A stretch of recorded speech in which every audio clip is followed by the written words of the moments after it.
Élise Dubois avait les yeux rivés sur son écran d'ordinateur, une lueur brûlante alors que les tableurs financiers se brouillaient devant elle.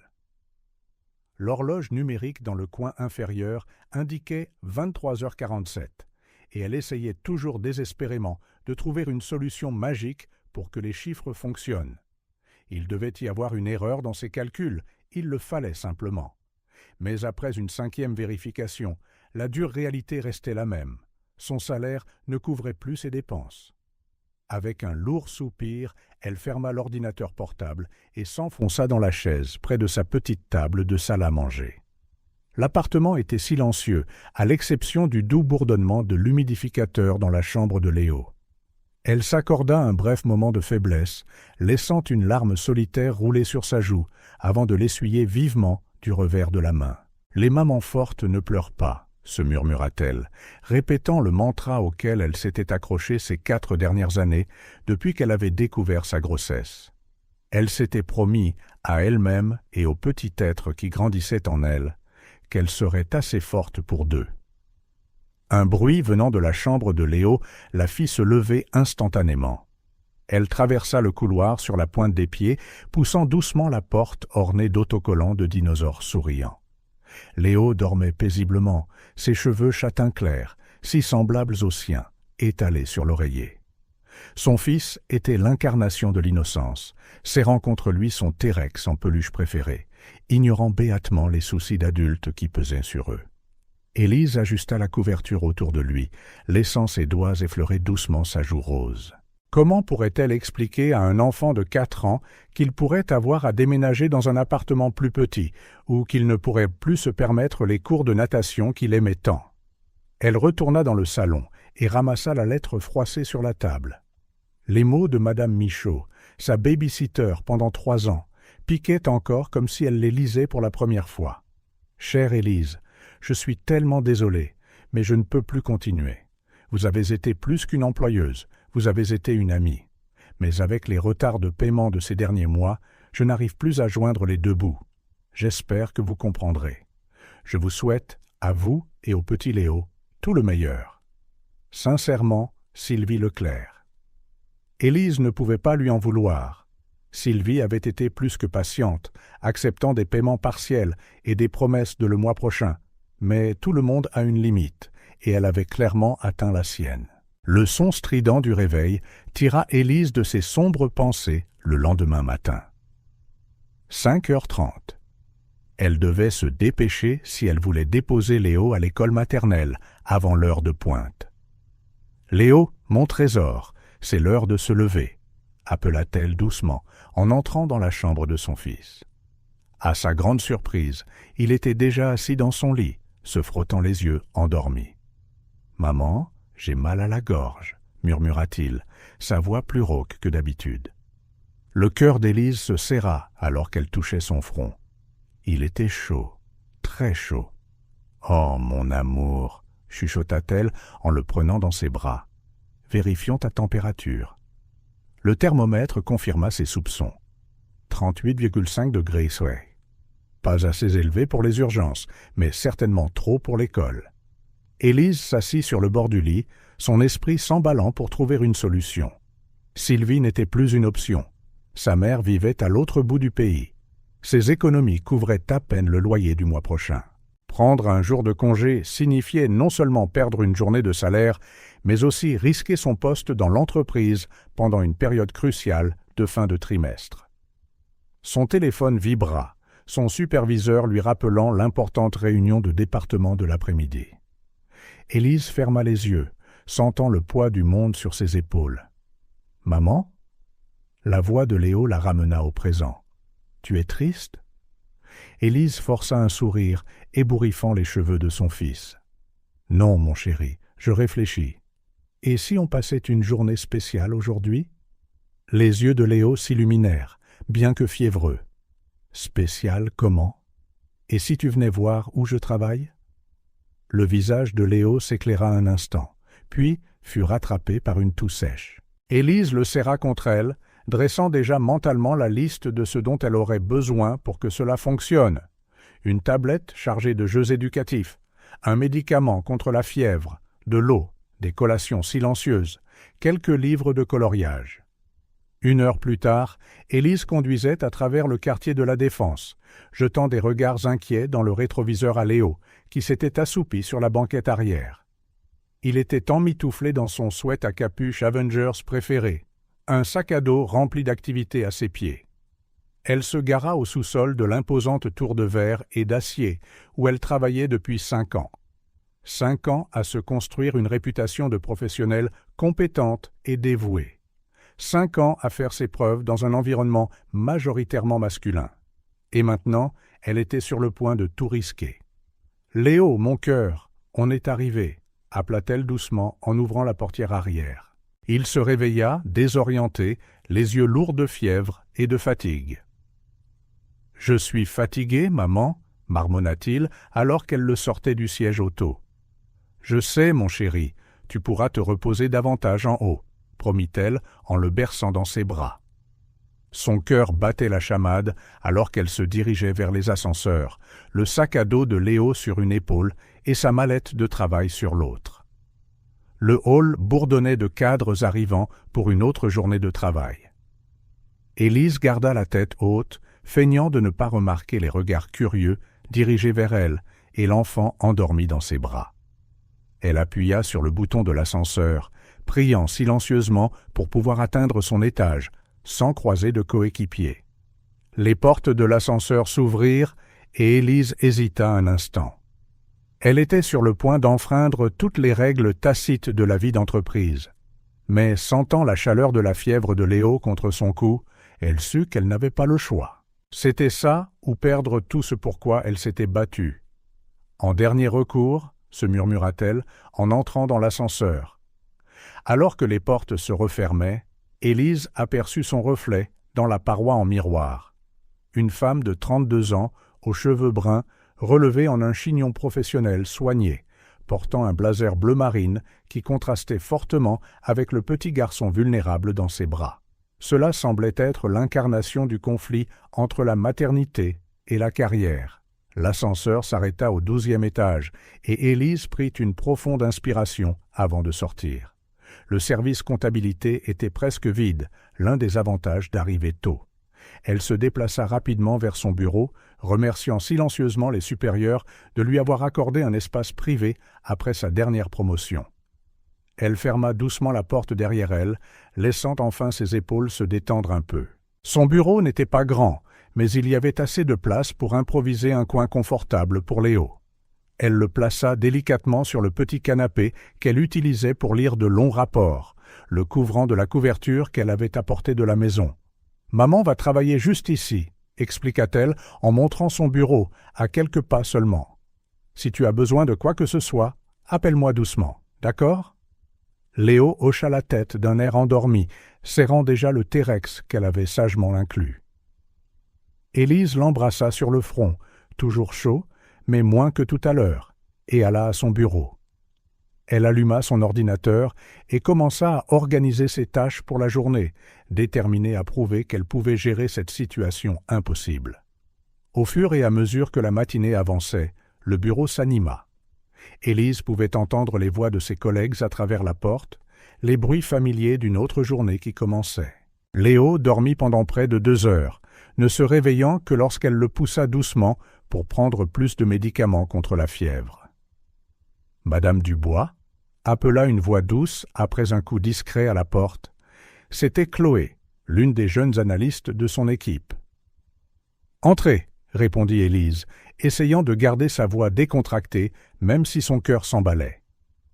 Chloé ouvrit la porte et fronça les sourcils, surprise de voir Léo, qui était maintenant assis sur le canapé, absorbé par sa tablette. « Oh » murmura-t-elle, un sourire sincère se répandant sur son visage. « Je ne savais pas que nous avions un visiteur aussi spécial aujourd'hui. » Avant qu'Élise ne puisse expliquer, Chloé se dirigeait déjà vers Léo.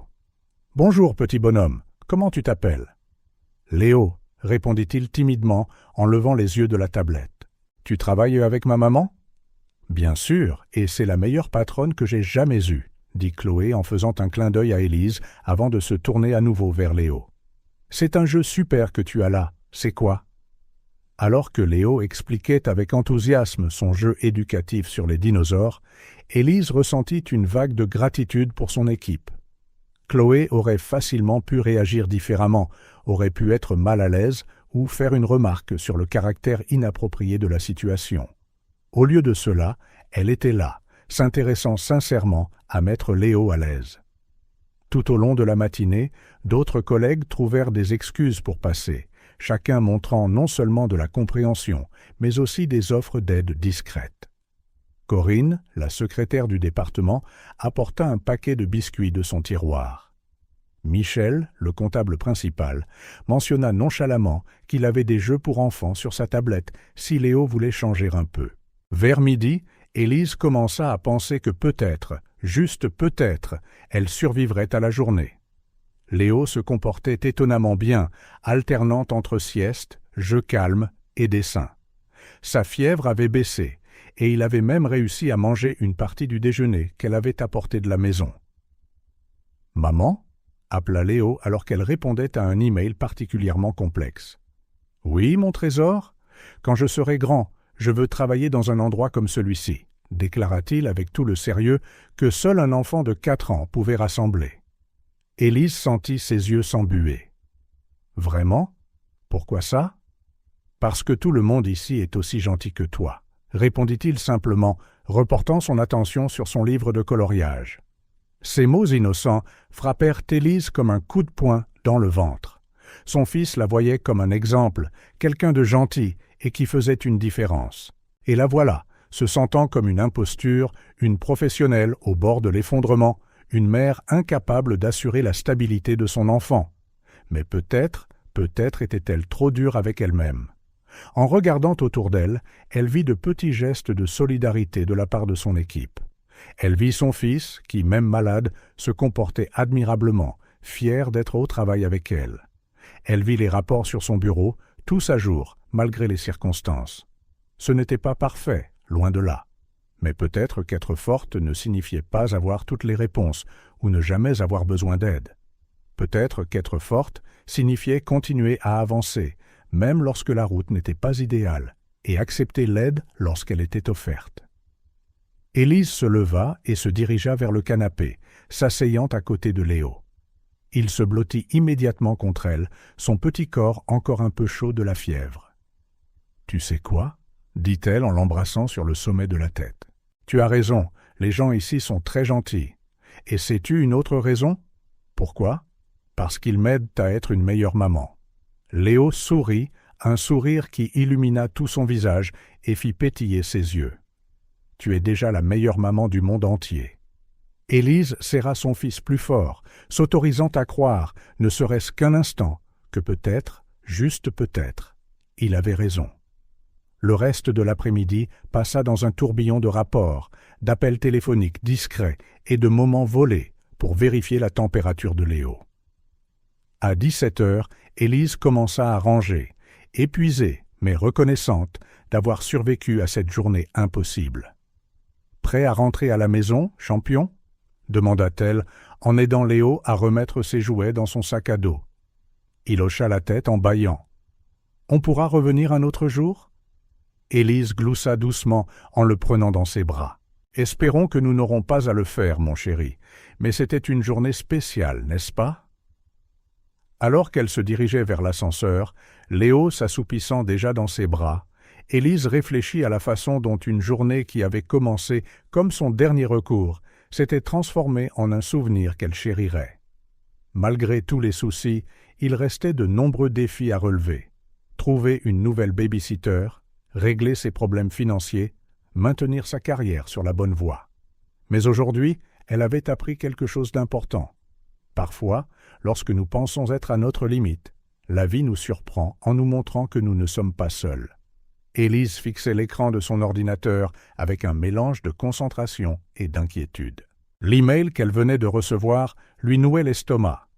Une réunion d'urgence à l'étage de la direction dans 2 heures, présence obligatoire pour tous les chefs de service et une présentation des rapports trimestriels. « Génial !»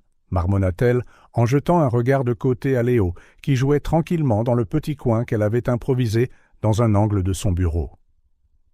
Depuis ce premier jour où elle l'avait amené, il était devenu plus courant de le voir dans les parages, surtout après que son école maternelle ait entamé des rénovations inattendues.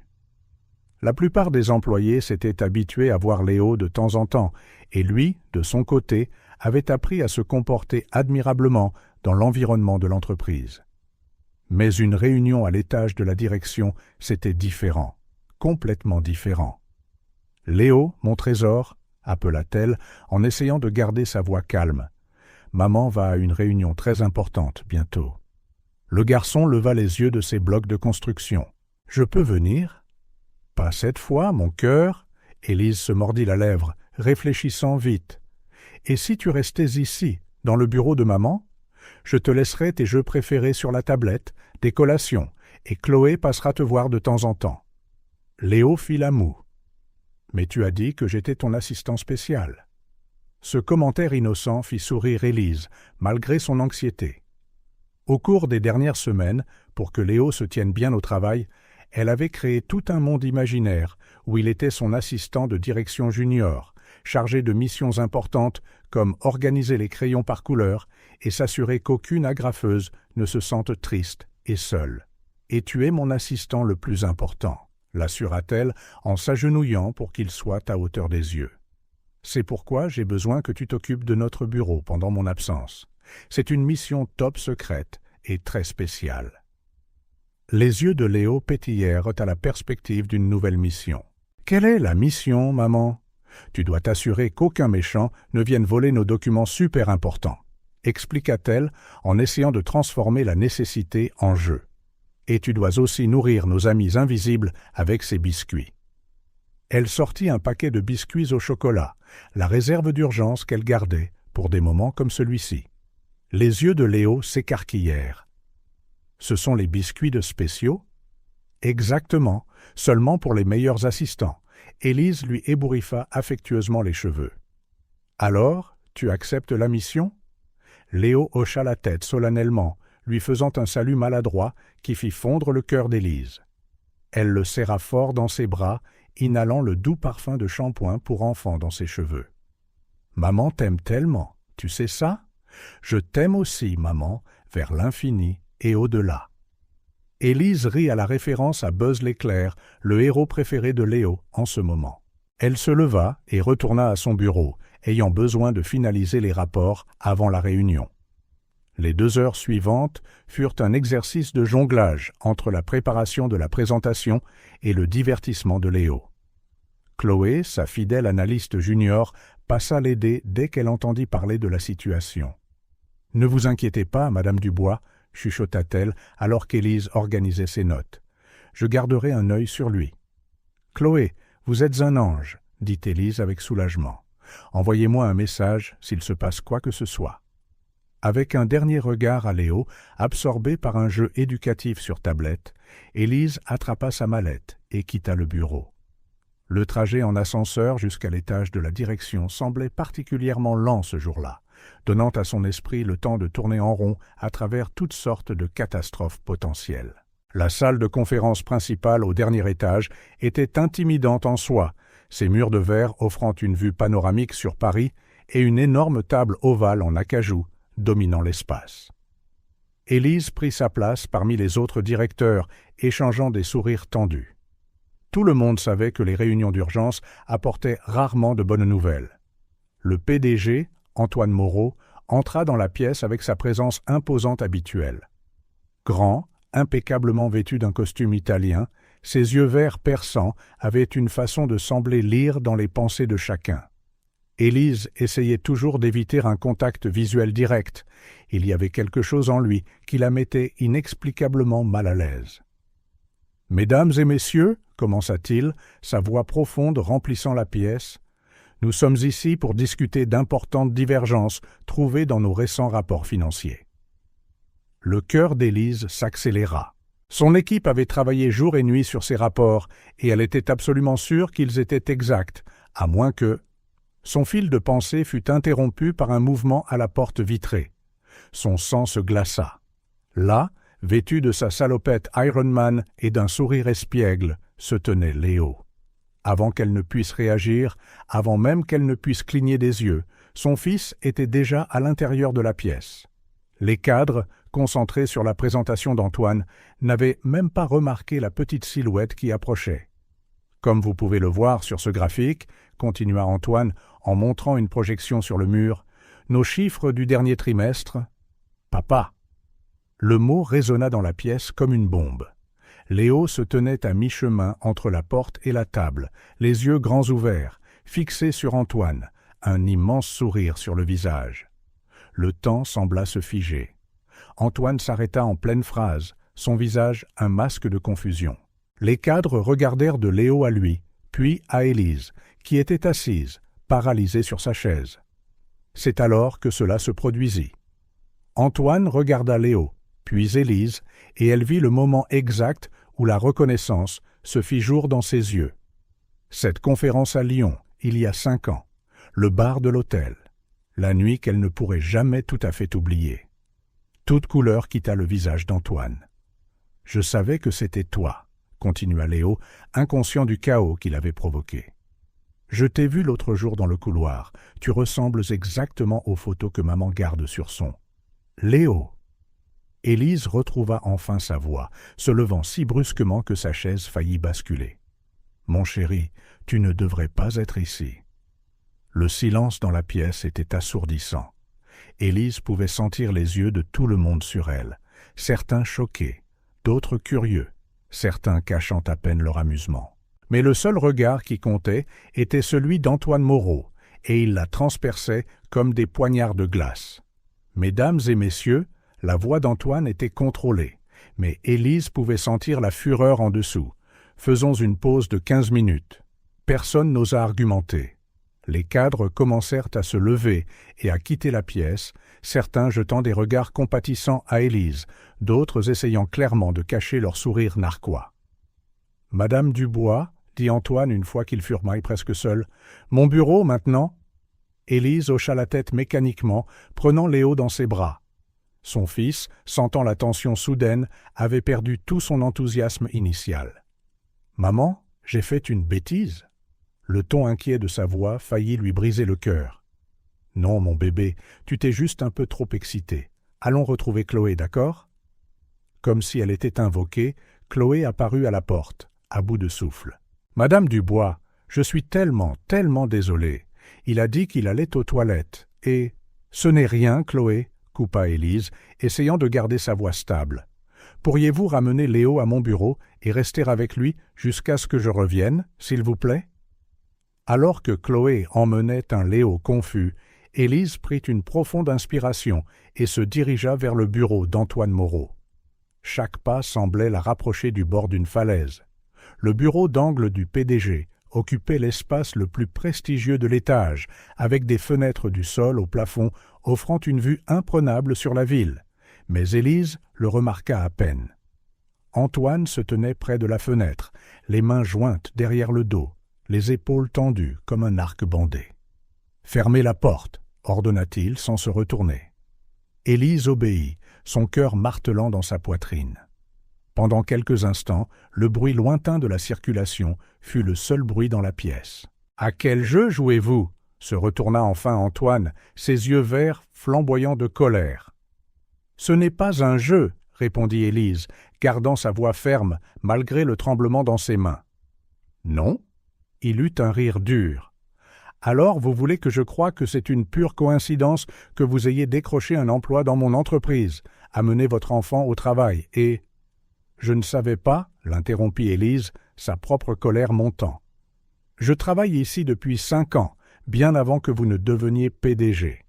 Et pour votre information, j'ai seulement réalisé que c'était vous il y a quelques semaines, quand je vous ai vu dans le couloir pour la première fois. » Antoine l'étudia un instant, comme s'il cherchait des mensonges. La conférence à Lyon. Ce n'était pas une question. Élise hocha lentement la tête. « Juste cette fois-là, » dit-elle doucement. « Vous représentiez votre ancienne entreprise. Nous nous sommes rencontrés au bar de l'hôtel après les conférences. Nous avons parlé pendant des heures. Vous avez dit que vous quittiez votre emploi, mais n'avez jamais mentionné où vous alliez. Et je suis censé supposer que vous n'avez jamais mentionné non plus ne pas prendre de contraception. gronda-t-il. Le visage d'Élise rougit de colère. « Je prenais la pilule, mais j'ai eu une infection et j'ai pris des antibiotiques. Le médecin ne m'a jamais prévenu de l'interférence.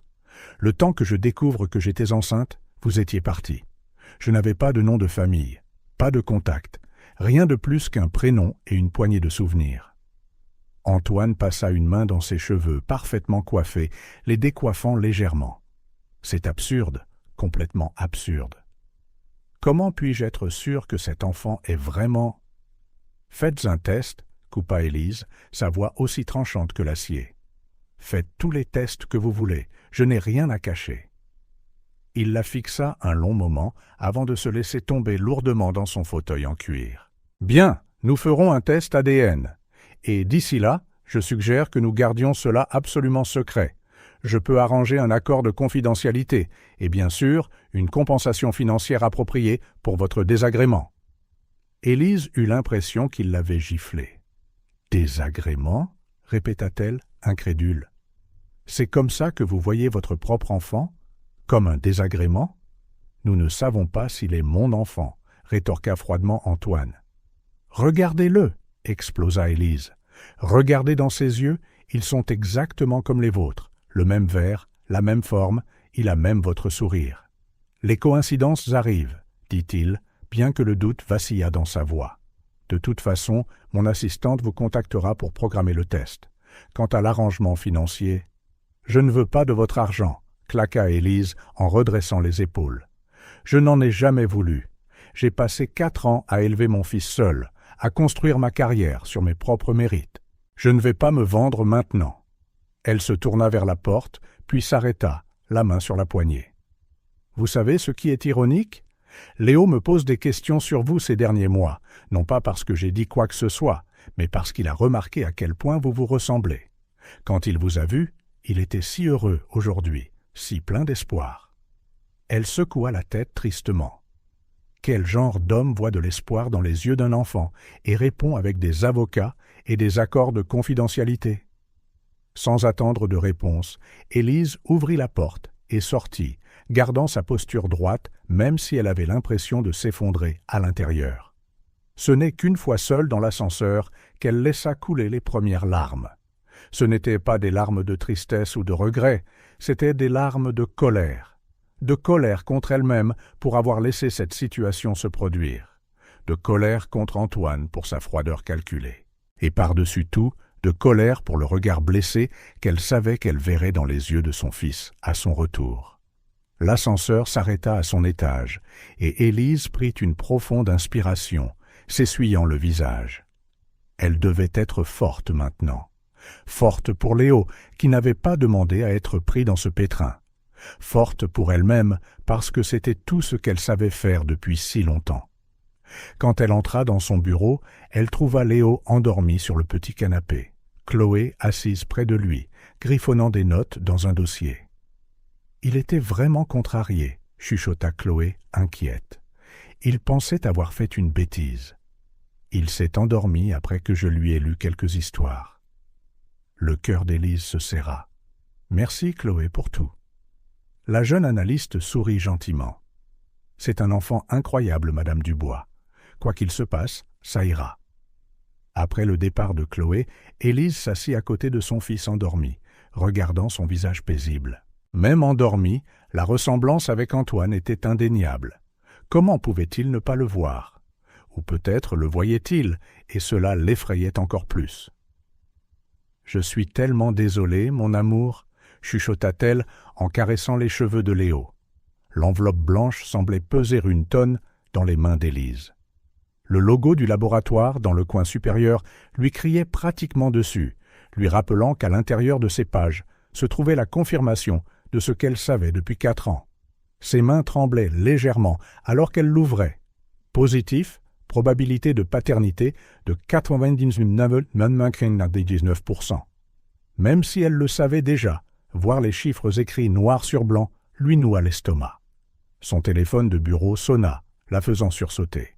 « Madame Dubois », dit l'assistante d'Antoine d'un ton froid et professionnel, « Monsieur Moreau demande votre présence dans son bureau immédiatement. » Élise jeta un coup d'œil à l'horloge. 8h30. Il devait venir de recevoir sa copie des résultats aussi. « J'y serai dans 5 minutes, » répondit-elle en raccrochant. De la fenêtre de son bureau, elle pouvait voir Léo jouer dans l'air de jeux de l'entreprise avec d'autres enfants. La garderie d'entreprise était devenue son havre de paix ces dernières semaines, depuis l'incident dans la salle de conférence. Il avait l'air heureux là-bas, ignorant béatement la tempête qui se préparait autour de lui. « Chloé » appela-t-elle son analyste qui passait dans le couloir. « Pourriez-vous garder un œil sur Léo pour moi? J'ai une réunion importante. » Bien sûr, Madame Dubois, sourit Chloé, bien habituée à de telles demandes. Il devient très populaire à l'aire de jeu. Vous savez, tous les autres enfants veulent jouer avec lui. Élise força un sourire, prenant sa mallette. Le trajet jusqu'au bureau d'Antoine n'avait jamais semblé aussi long. Lorsque les portes de l'ascenseur s'ouvrirent au dernier étage, elle prit une profonde inspiration, redressa les épaules et se dirigea vers la suite du PDG avec détermination. Antoine se tenait près de la fenêtre, tout comme le jour de leur première confrontation, mais quelque chose était différent cette fois. Ses épaules étaient tendues, et il y avait un verre de whisky sur son bureau, très inhabituel pour cette heure de la matinée. « Fermez la porte » dit-il sans se retourner. Élise obéit, restant près de la porte. Le silence s'étira pendant plusieurs secondes avant qu'Antoine ne lui fasse enfin face. « Je suppose que vous avez vu les résultats » dit-il, sa voix tendue par le contrôle. « Oui, et » Élise arqua un sourcil. « Et quoi exactement ? Les résultats ne font que confirmer ce que je dis depuis des semaines, ce que je sais depuis 4 ans. » Antoine prit le verre de whisky, faisant tournoyer le liquide ambré distraitement. « Cela change tout. »« Non, » répondit fermement Élise, « ça ne change rien. Léo est toujours le même garçon merveilleux qu'il a toujours été. Je suis toujours la même mère dévouée. La seule personne qui doit décider de ce qui change, c'est vous. Vous ne comprenez pas ?» Il passa une main dans ses cheveux, une action qu'Élise reconnaissait maintenant comme un signe d'agitation. « J'ai une vie établie, une réputation à maintenir. La presse va s'en donner à cœur joie quand elle découvrira que le PDG de Société Moreau a un enfant secret avec l'une de ses employées. »« Enfant secret ?» répéta Élise, outrée. « Il n'est pas un vilain secret que vous devez cacher, Antoine. C'est un enfant incroyable, qui, pour une raison inexplicable, est déjà excité à l'idée de vous avoir comme père. » Antoine se pencha sur son bureau, s'appuyant des 2 mains. « Cela ne doit pas sortir, en aucune circonstance. Si cette histoire devient publique, vous allez me virer, » termina Élise en se rapprochant. « C'est ça? Votre grande solution est de m'intimider? »« Si nécessaire, » répondit-il froidement. « Gardez vos distances, gardez Léo hors de mon chemin, et ne pensez même pas à rendre cela public. » Élise sentit une vague de colère si intense qu'elle dut serrer les poings pour rester calme. « Vous savez quel est votre problème, Antoine ? Vous êtes tellement obsédé par votre précieuse réputation que vous ne pouvez pas voir ce qui est juste devant vous. Vous ne pouvez pas voir que vous avez une chance de connaître une personne incroyable, de faire partie de la vie de quelqu'un qui pourrait vous aimer inconditionnellement. »« Vous ne savez rien de moi, » grogna Antoine. « Non, » acquiesça-t-elle. « Je ne sais pas. Et clairement, je me suis trompé cette nuit-là à Lyon, parce que l'homme à qui j'ai parlé pendant des heures, celui qui parlait de rêves et d'ambitions, qui semblait réellement avoir un cœur, ne traiterait jamais son propre enfant comme un désagrément. » Se tournant pour partir, Élise s'arrêta, la main sur la poignée. « Oh, et ne vous inquiétez pas, je ne dirai à personne que le grand Antoine Moreau est trop lâche pour faire face à son propre fils. » Elle partit avant qu'il ne puisse répondre, claquant la porte plus fort que nécessaire. Une fois seule dans l'ascenseur, elle laissa couler ses larmes de rage. De retour à l'aire de jeu de l'entreprise, Léo jouait joyeusement avec les autres enfants. En la voyant, son visage s'illumina de ce sourire si étrangement semblable à celui d'Antoine. « Maman, regarde, je suis Iron Man. » Élise s'approcha, forçant un sourire. « Waouh, et qui sont tes amis ? Lucas est Captain America et Pedro est Thor, » expliqua-t-il avec enthousiasme. Puis, baissant la voix comme s'il partageait un secret, il ajouta « Tu savais que l'homme avec le grand bureau aime aussi Iron Man ? Le cœur d'Élise manqua un battement. « Comment sais-tu ça ?»« Je l'ai vu l'autre jour avec une tasse Iron Man sur son bureau, » dit simplement Léo, puis il retourna jouer avec ses amis. Élise fronça les sourcils. Léo n'avait pas mis les pieds dans le bureau d'Antoine depuis ce jour-là. Comment aurait-il pu voir cela? Dans les jours qui suivirent, Élise commença à remarquer de petites choses. Comment Antoine apparaissait nonchalamment au café près de l'aire de jeu à l'heure du déjeuner. Comment il semblait toujours avoir une réunion prévue à l'étage de la garderie. Comment ses yeux suivaient tranquillement Léo dans le couloir quand ils se croisaient occasionnellement. Un après-midi, en organisant des dossiers dans son bureau, Élise trouva un dessin que Léo avait fait plus tôt. Son cœur se serra à la vue de la scène dépeinte dans le gribouillage d'un enfant. 3 personnages en bâton, le plus petit au milieu, tenant la main des 2 plus grands, écrit au-dessus en lettres tremblantes « Moi, maman et l'homme du grand bureau ». Qu'est-ce que c'est que ça? La voix d'Antoine la surprit. Il se tenait à la porte, les yeux fixés sur le dessin dans ses mains. « Un dessin », répondit-elle sèchement en le glissant dans un tiroir. « Vous aviez besoin de quelque chose ?» Mais Antoine ne répondit pas. Son regard semblait lointain, comme s'il regardait quelque chose au-delà des murs du bureau. « Mon père avait un bureau comme ça, » dit-il soudain, sa voix étrangement douce. « Grand, avec vue sur la ville. Je lui faisais aussi des dessins. » Élise vit une ombre passer sur son visage. « Il ne les a jamais affichés, » continua Antoine. « Il disait qu'un bureau n'était pas un endroit pour les gribouillis d'un enfant, que je devais grandir et comprendre que le monde des affaires n'avait pas de place pour le sentimentalisme. »« Et vous l'avez cru ?» murmura doucement Élise. Antoine cligna des yeux, comme s'il se réveillait d'une transe. Son expression se referma de nouveau. « J'ai besoin des rapports du dernier trimestre, » dit-il brusquement en se tournant pour partir. « Il a tort, vous savez, » l'appela Élise, le faisant s'arrêter. « Votre père sur le fait qu'il n'y a pas de place pour le sentimentalisme. Certains des meilleurs PDG que je connais sont aussi de merveilleux parents. » Antoine ne répondit pas, mais Élise remarqua comment ses épaules se tendirent avant qu'il ne s'éloigne.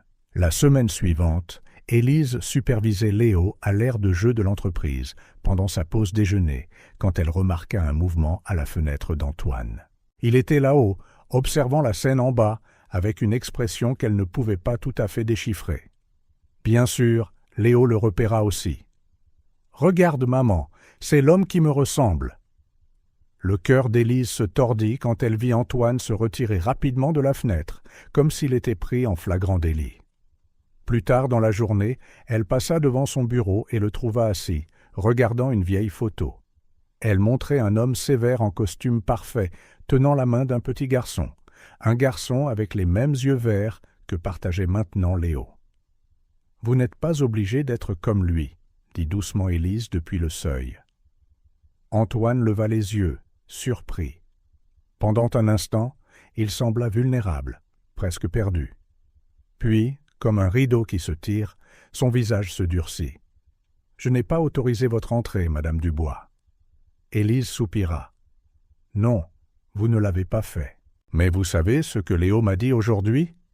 Il a dit que vous deviez être vraiment seul ici, dans ce grand bureau. C'est peut-être pour ça que vous nous regardez de loin.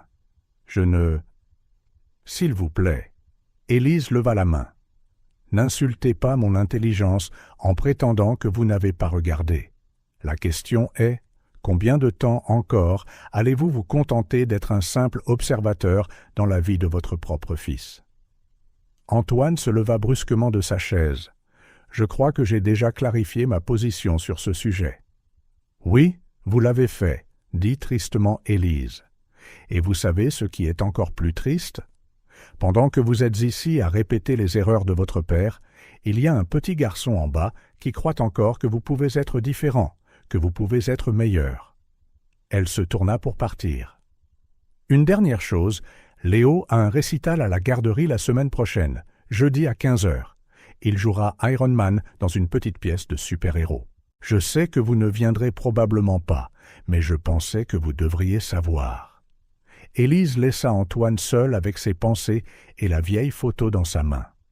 Par la fenêtre, les bruits des enfants riant à l'air de jeu pouvait être entendu, un rappel constant de la vie qui se déroulait en bas pendant qu'il restait isolé au sommet. Cette nuit-là, après avoir couché Léo, Élise trouva un autre dessin dans son sac à dos. Celui-ci montrait l'homme du grand bureau, seul, avec un visage triste. À côté, Léo avait écrit de sa main tremblante « Il a besoin d'amis ». Élise rangea le dessin avec les autres dans un dossier qui s'épaississait.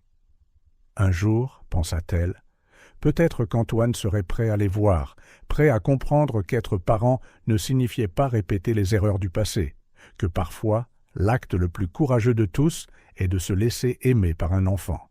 Pour l'instant, elle continuerait à protéger Léo, s'assurant qu'il grandisse en sachant qu'il était aimé inconditionnellement. Et si jamais Antoine décidait de faire partie de cette histoire, eh bien, ce serait son choix. L'interphone sonna, l'attirant de ses pensées. C'était Chloé. « Madame Dubois, désolé de vous déranger si tard, mais je pensais que vous devriez savoir. Monsieur Moreau est toujours dans son bureau et il regarde les images des caméras de sécurité de l'air de jeu de cet après-midi, quand Léo jouait. » Élise ferma les yeux, ressentant un mélange confus d'émotions. « Merci de m'avoir prévenu, Chloé. » Après avoir raccroché, Élise entra dans la chambre de Léo. Son fils dormait paisiblement, serrant sa peluche Iron Man, ignorant béatement le drame qui se déroulait autour de lui. Elle ajusta de nouveau la couverture, remarquant à quel point son profil était identique à celui d'Antoine. « Peut-être un jour, mon amour, » chuchota-t-elle en l'embrassant sur le front. « Peut-être qu'un jour, il réalisera ce qu'il manque. » Dans le bureau luxueux, au-dessus, Antoine Moreau continuait de regarder les images de sécurité, observant un garçon de 4 ans qui souriait exactement de la même manière qu'il souriait à cet âge. Un garçon qui, malgré tous ses efforts pour garder ses distances, avait déjà trouvé un moyen d'occuper ses pensées. Et quelque part entre la peur et le déni, une petite voix dans son esprit commença à se demander s'il n'était pas temps d'arrêter de répéter les vieilles erreurs et de commencer à écrire une histoire différente. La toux de Léo résonnait dans le petit appartement, chaque quinte faisant grimacer Élise d'inquiétude. C'était la 3e nuit consécutive qu'il pouvait à peine dormir, et sa fièvre refusait de baisser malgré les médicaments. « Maman » appela-t-il faiblement de sa chambre, sa voix rauque, c'est difficile de respirer. Élise se précipita vers lui, son cœur se serrant en voyant à quel point son visage était pâle, à l'exception des plaques rouges et fiévreuses sur ses joues. Elle posa une main sur son front. Il brûlait. « Vérifions ta température, mon cœur. Le thermomètre affichait 39,8 degrés. Beaucoup trop élevé, dangereusement élevé. »« D'accord, ça suffit d'attendre, » décida-t-elle en le prenant dans ses bras. « Nous allons à l'hôpital. » Il était près de minuit quand ils arrivèrent aux urgences de l'hôpital Saint-Louis. Élise avait envisagé d'emmener Léo à l'hôpital public le plus proche, mais quelque chose dans son instinct maternel l'avait poussé vers cet établissement, même si cela coûterait plus cher. La salle d'attente était étonnamment bondée pour un mardi soir. Léo tremblait dans ses bras, alternant entre frissons et quintes de toux qui semblaient lui déchirer la petite poitrine. « S'il vous plaît, » supplia-t-elle la réceptionniste, « il a une très forte fièvre et a du mal à respirer. »« Remplissez ces formulaires, » répondit la femme mécaniquement en lui tendant un presse-papier. « Un médecin vous appellera dès que possible. » Élise baissa les yeux sur la paperasse, puis sur son enfant malade, se sentant totalement impuissante. C'est alors qu'une voix familière traversa l'air. « Élise ?» Elle se retourna, surprise de voir Chloé debout, l'air inquiet. « Chloé, qu'est-ce que tu fais ici ?»« J'ai amené ma sœur, » expliqua-t-elle rapidement, puis ses yeux s'écarquillèrent en voyant l'état de Léo. « Oh mon Dieu, il est brûlant !» Avant qu'Élise ne puisse répondre, Chloé était déjà sur son téléphone. « Ne vous inquiétez pas, je vais arranger ça. » Élise regarda, confuse, Chloé taper un SMS rapide. Moins de 2 minutes plus tard, la porte des urgences s'ouvrit en grand et une équipe médicale s'approcha. « Madame Dubois ?» dit un médecin d'âge moyen. « Veuillez venir avec moi, nous allons examiner Léo immédiatement. »« Mais comment ?» Et commença à demander Élise, puis elle le vit, debout près de l'entrée des urgences, toujours dans son costume impeccable malgré l'heure tardive. C'était Antoine Moreau. Ses yeux étaient rivés sur Léo, une véritable inquiétude gravée sur son visage. L'heure suivante passa dans un flou de tests, de radiographie et de jargon médical. Pneumonie bactérienne sévère, nécessitant une hospitalisation immédiate.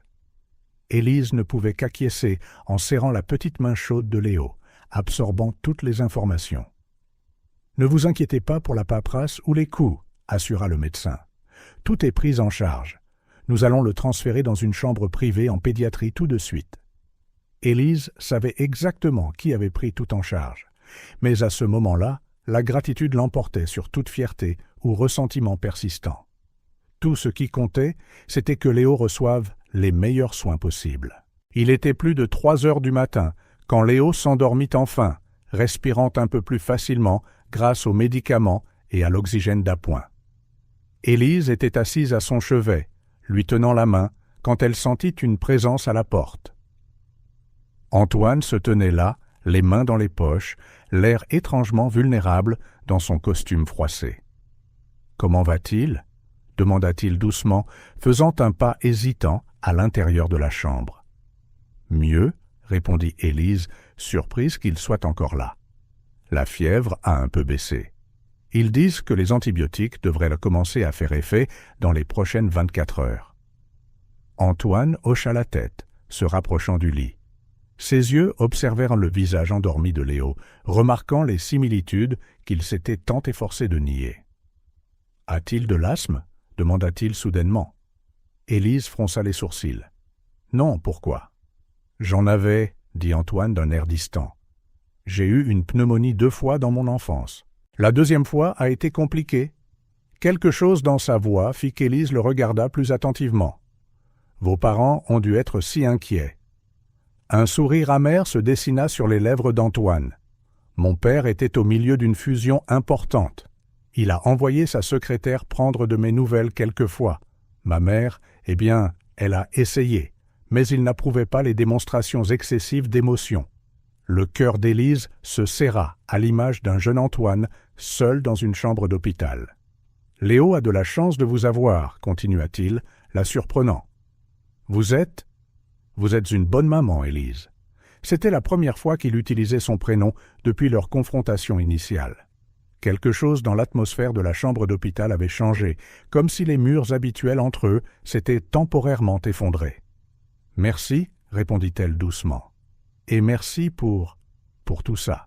L'hôpital, les médecins. »« Ne me remerciez pas, » interrompit Antoine en passant une main dans ses cheveux, dans un geste nerveux. « C'est le moins que je veux dire, il est... » Sa voix faiblit. « Votre fils » termina doucement Élise. Antoine ne répondit pas, mais il ne le nia pas non plus. Au lieu de cela, il fit un autre pas vers le lit. Avec hésitation, il tendit la main et toucha légèrement les doigts de Léo. Le contact sembla lui envoyer une onde de choc. Élise vit quelque chose changer dans ses yeux, une fissure se formant dans un mur très ancien. « Il aime les super-héros », dit Élise, brisant le silence, « surtout Iron Man. » Un léger sourire se dessina sur les lèvres d'Antoine. « Vraiment ? Il a tous les jouets, les vêtements, même une boîte à lunch. Il dit qu'il veut construire des robots quand il sera grand. J'aimais aussi les super-héros quand j'étais enfant, » admit Antoine. « J'avais une énorme collection de bandes dessinées cachées sous mon lit. Mon père pensait que c'était une perte de temps. » Élise l'observa attentivement, remarquant comment sa posture normalement rigide s'était adoucie. « Avez-vous toujours ces bandes dessinées ?»« Non, » répondit-il, la tristesse teintant sa voix. « Mon père les a trouvées, et, eh bien, il a dit qu'il était temps de grandir. » Léo s'agita dans son sommeil, toussant légèrement. Instinctivement, Élise et Antoine se déplacèrent pour l'ajuster, leurs mains se touchant brièvement sur la couverture. Antoine se retira, comme choqué, le masque professionnel revenant sur son visage. « Je dois y aller. J'ai une réunion tôt demain. »« Antoine » l'appela Élise alors qu'il atteignait la porte. « Vous pouvez revenir si vous voulez. » Je suis sûr que Léo aimerait ça. » Il s'arrêta, le dos toujours tourné. Pendant un moment, Élise pensa qu'il partirait sans répondre. Mais ensuite, très doucement. Peut-être. Dans les jours qui suivirent, à la surprise d'Élise, Antoine revint effectivement. Ses visites commencèrent par être brèves et discrètes, toujours avec une excuse professionnelle, comme avoir besoin d'une signature ou discuter d'un rapport. Mais ensuite, Léo se réveilla pendant une de ses visites. « Et » s'exclama-t-il faiblement, ses yeux brillant même à travers la fièvre. « C'est l'homme du grand bureau. » Antoine se figea, clairement pas préparé à une interaction directe avec l'enfant. Mais Léo, avec la franchise directe d'un enfant, ne lui laissa aucune chance de s'échapper. « Toi aussi, tu aimes Iron Man ? J'ai vu ta tasse l'autre jour. »« Oui, » répondit Antoine avec hésitation. « J'aime bien. »« Quelle est ta partie préférée du film ?» demanda Léo, suivi d'une petite quinte de tout. Et ainsi, avant qu'il ne s'en rende compte, Antoine se retrouva dans une discussion animée sur les super-héros avec un enfant de 4 ans. Élise observait avec un mélange de surprise et d'émotion comment le visage normalement sérieux d'Antoine s'illuminait chaque fois que Léo riait de quelque chose qu'il disait. Les visites devinrent plus longues et plus fréquentes. Antoine commença à apporter de petits cadeaux, d'abord des bandes dessinées qu'il avait retrouvées, puis des jeux de société pour passer le temps. Un après-midi, il arriva avec un sac rempli de figurines miniatures des Avengers. Je passais devant un magasin et, j'ai pensé qu'il pourrait aimer, marmonna-t-il, l'air presque embarrassé. Élise sourit en voyant les yeux de Léo s'écarquiller à la vue des jouets. « Merci » s'exclama-t-il, puis il fixa Antoine avec un air sérieux. « Tu veux jouer avec moi ?» À la surprise absolue d'Élise, Antoine hocha la tête. Bientôt, le PDG de Société Moreau était assis sur le sol de l'hôpital, déplaçant des figurines de super-héros et utilisant des voix différentes pour chaque personnage. « Tu es vraiment bon à ça », remarqua Léo, faisant rougir légèrement Antoine. « J'avais un peu d'entraînement quand j'étais enfant, » admit-il en jetant un rapide coup d'œil à Élise. Une nuit, après une séance de jeu particulièrement longue, Léo commença à bâiller. « L'heure d'aller au lit, mon trésor », dit Élise en commençant à rassembler les jouets. « Je ne veux pas », se plaignit Léo d'un ton endormi. « Je veux qu'Antoine me raconte une autre histoire. » C'était la première fois qu'il utilisait le nom d'Antoine, et Élise vit comment cela l'affecta. Ses yeux verts, les mêmes qu'il partageait avec Léo, brillaient de quelque chose de suspect, proche des larmes. « S'il te plaît, » insista Léo en regardant Antoine avec ses yeux qui reflétaient les siens. « Juste une autre histoire. » Antoine jeta un coup d'œil à Élise, qui fit un léger signe de tête. « D'accord, » acquiesça-t-il, la voix rauque. « Une autre histoire. » Il s'assit sur le bord du lit et commença un conte sur un garçon qui rêvait de voler. Élise réalisa que ce n'était pas une histoire de super-héros, cela semblait plus personnel, peut-être un souvenir de sa propre enfance. Quand Léo s'endormit enfin, Antoine resta assis là un moment, le regardant. Puis, dans un geste qui semblait parfaitement naturel, il se pencha et déposa un doux baiser sur le front du garçon. Ce n'est qu'en se redressant qu'il réalisa ce qu'il avait fait. Son expression était un mélange de panique et de confusion, comme s'il ne reconnaissait pas ses propres actions. « Antoine, » dit doucement Élise, « c'est bon, vous savez, c'est normal de ressentir. »« Non, » l'interrompit-il en se levant brusquement. « Je ne peux pas. Ce n'est pas. » Mais avant qu'il ne puisse partir, la voix somnolente de Léo l'arrêta. « Bonne nuit, Antoine. Tu reviens demain ?» Élise vit le moment exact où quelque chose changea dans les yeux d'Antoine, une bataille menée entre la peur et quelque chose de plus fort, de plus profond. « Oui, » dit-il doucement, « je reviendrai demain. » Après le départ d'Antoine, Élise s'assit dans le fauteuil près du lit de Léo, le cœur un tourbillon d'émotions. Elle avait passé tant de temps à protéger son fils, à construire des murs pour le garder en sécurité, qu'elle n'était pas préparée à voir ces murs commencer à s'effriter. Antoine Moreau changeait, lentement, à contre-cœur, mais il changeait. La question était de savoir si cela durerait, ou s'il se retirerait à nouveau derrière ces barrières une fois que Léo irait mieux. Comme pour répondre à ses pensées, son téléphone vibra avec un message. « Est-ce qu'il aime les crêpes? Je pensais en apporter demain matin. » Ah.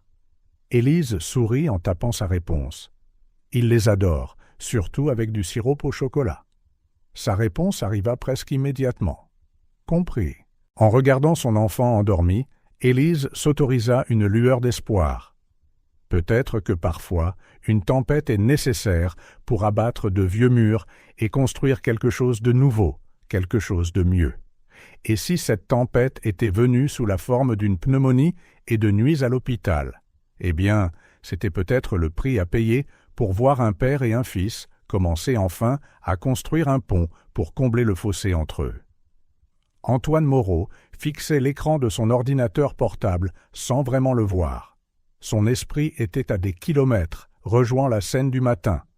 Léo, complètement remis de sa pneumonie, riant aux éclats en essayant de faire tenir une cuillère en équilibre sur son nez dans la salle à manger de la direction.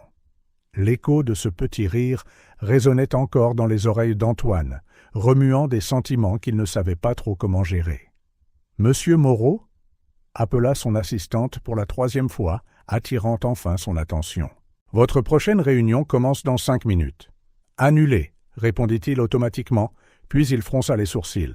« Non, attendez. C'est avec qui la réunion ? » ?»« Le comité des finances, monsieur, pour discuter des projections du prochain trimestre. » Antoine se passa une main sur le visage, essayant de se reconcentrer. « Bien, donnez-moi quelques minutes. » Une fois l'assistante partie, il se pencha en arrière dans son fauteuil, ses yeux tombant sur une nouvelle photo sur son bureau, un changement par rapport à son décor auparavant austère. Elle montrait Léo rayonnant, portant une minuscule blouse de laboratoire offerte par l'hôpital comme cadeau de sortie. Le son des rires d'enfants attira son attention vers la fenêtre. En bas, sur l'aire de jeu de l'entreprise, un groupe d'enfants profitait de sa pause à la garderie. Antoine repéra Léo immédiatement. C'était troublant de voir à quel point c'était devenu naturel, cette capacité à trouver son fils dans n'importe quelle foule. Son fils. Les mots déclenchaient encore un tourbillon d'émotions contradictoires, principalement de la peur. Peur d'échouer, de blesser ou de devenir. « Tu n'es pas ton père », lui avait dit Élise la veille au soir, lors d'une de leurs conversations tendues dans son bureau. Mais si tu continues à laisser la peur dicter tes actions, tu finiras par faire les mêmes erreurs. Antoine ferma les yeux, se remémorant le cauchemar qu'il avait réveillé en sursaut la nuit dernière. Il était assis dans un bureau identique à celui de son père, ignorant les dessins qu'un petit Léo essayait de lui montrer. « Un bureau n'est pas un lieu pour le sentimentalisme », s'entendit-il dire, faisant écho aux mots qui avaient marqué sa propre enfance. Il s'était réveillé en sueur froide, l'image du visage blessé de Léo encore vive dans son esprit. Un léger coup à la porte le ramena au présent. C'était Élise, tenant un dossier de documents comme prétexte à sa visite. « Les rapports que vous avez demandés, » dit-elle en posant le dossier sur son bureau, puis, plus doucement, « Il a demandé de tes nouvelles ce matin. » Le cœur d'Antoine se serra. « Qu'a-t-il dit ? » ?»« Il voulait savoir pourquoi tu ne viens jamais chez nous, » répondit Élise en s'asseyant en face de lui. Lucas, un ami de la garderie, parlait de la façon dont son père lui lit des histoires pour s'endormir. « Élise, je... » »« Non, » l'interrompit-elle en levant la main. « Je ne veux plus d'excuses, Antoine. Ça fait 3 semaines qu'il est sorti de l'hôpital. Tu continues de planer dans cette limbe, te montrant pour quelques repas au travail et envoyant des cadeaux, mais en gardant tes distances. Ce n'est pas juste pour lui. Tu crois que je ne le sais pas ? » éclata Antoine en se levant brusquement. « Tu crois que je n'y pense pas à chaque minute de chaque jour ? Que je ne me sens pas comme un lâche à chaque fois que je vois son visage s'illuminer à ma vue, sachant que je ne mérite pas ce sourire ? Alors fais quelque chose, » rétorqua Élise, se levant également. « Arrête de te cacher derrière ta peur et sois le père qu'il mérite. Et si je ne sais pas comment faire ?» La voix d'Antoine se brisa, révélant une vulnérabilité qui les surprit tous les deux. Et si je ne sais être que, comme il était ? Le silence qui suivit était lourd de vieilles blessures. Élise contourna le bureau, s'arrêtant devant lui. Antoine, dit-elle doucement, personne ne naît en sachant être un parent. C'est quelque chose que tu apprends jour après jour. Et tu n'es pas seul là-dedans. Je peux t'aider, si tu me laisses faire. Il la regarda un long moment, puis hocha lentement la tête. Par où commençons-nous? Le reste de la semaine fut un cours intensif de parentalité 101. Élise commença par les bases, la routine de Léo, ses goûts, ses peurs, ses petites manies. Il ne dormira pas sans son T-Rex en peluche, expliqua-t-elle alors qu'ils marchèrent dans le couloir après une réunion. Et il a toujours besoin d'un verre d'eau avant de se coucher, mais seulement à moitié, sinon il se réveillera au milieu de la nuit pour aller aux toilettes. Antoine absorbait chaque détail comme s'il étudiait pour la plus grosse affaire de sa vie. En un sens, c'était le cas. Sa première tentative de préparer un goûter à Léo fut mémorable. Élise les trouva dans l'office de la direction, de la farine partout, pendant qu'Antoine essayait désespérément de sauver ce qui était censé être une crêpe. « Comment est-ce que ça peut être si difficile » marmonna-t-il frustré. « Je dirige une entreprise de plusieurs millions d'euros. » Léo, assis sur le comptoir en balançant ses jambes, riait de manière incontrôlable. On dirait une chaussette. Élise ne put s'empêcher de rire aussi. « Peut-être devrions-nous commencer plus simplement. Que dirais-tu de sandwich ?» Les petites victoires commencèrent à s'accumuler. Antoine découvrit que Léo adorait quand il utilisait des voix différentes pour chaque personnage pendant la lecture d'histoire. Il réalisa que son fils avait un don pour les chiffres, voulant toujours aider avec les tableurs sur l'ordinateur. Il apprit que Léo, tout comme le jeune Antoine autrefois, nourrissait une peur secrète du tonnerre. Mais il y eut aussi des moments difficiles, comme lorsque Léo demanda innocemment pendant le déjeuner. « Pourquoi tu ne vis pas avec nous, comme le papa de Lucas vit avec lui ?» Antoine se figea, sa fourchette suspendue en l'air. Élise intervint doucement. « Mon cœur, tu te souviens qu'on a parlé de la façon dont certaines familles sont différentes? Certains enfants vivent avec leurs deux parents ensemble, d'autres juste avec un seul. Mais pourquoi ?» insista Léo, ses grands yeux verts si semblables à ceux d'Antoine, pleins de curiosité innocente. « Parce que, » commença Antoine, puis il s'arrêta, cherchant les bons mots, parce que parfois, les adultes mettent du temps à apprendre des choses importantes, comme comment être un bon papa, par exemple. Le cœur d'Élise se tordit à l'honnêteté de sa réponse. Le véritable tournant eut lieu un samedi après-midi. Antoine avait timidement suggéré d'emmener Léo au parc, seul, pour la première fois. « Tu es sûr ?» demanda Élise, inquiète. « Il peut devenir assez hyperactif quand il est excité. Je dois bien apprendre à un moment donné, non ?» répondit Antoine nerveusement, ajustant des vêtements décontractés qui semblaient inconnus sur son corps habitué aux costumes italiens.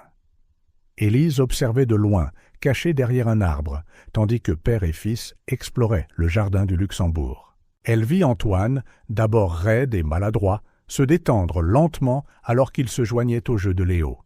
Elle observa comment son visage s'illuminait quand il riait, un rire sincère, libéré des contraintes de l'entreprise. Plus haut, plus haut. La voix de Léo résonnait, alors qu'Antoine le poussait sur la balançoire. « Accroche-toi bien, mon grand !» appela Antoine, et il y avait tellement d'affection dans ce simple mot qu'Élise sentit des larmes lui piquer les yeux. Le moment le plus touchant arriva, lorsque Léo tomba, s'écorchant le genou.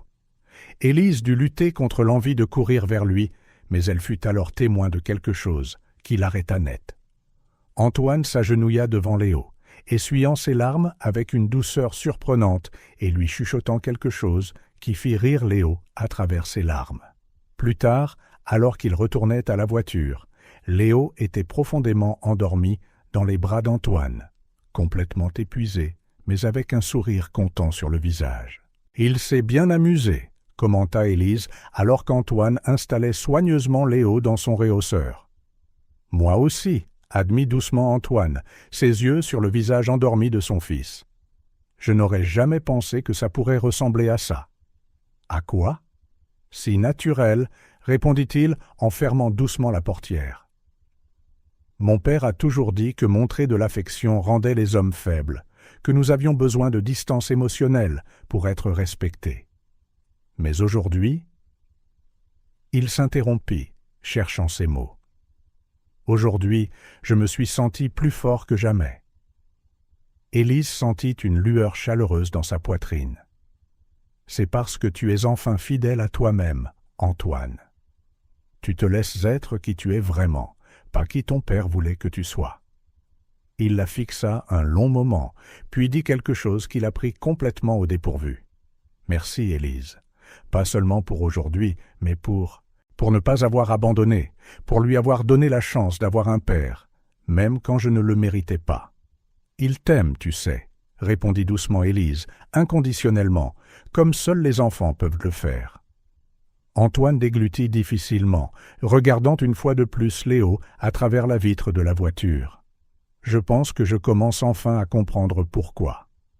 Cette nuit-là, après avoir couché Léo, Élise reçut un SMS d'Antoine.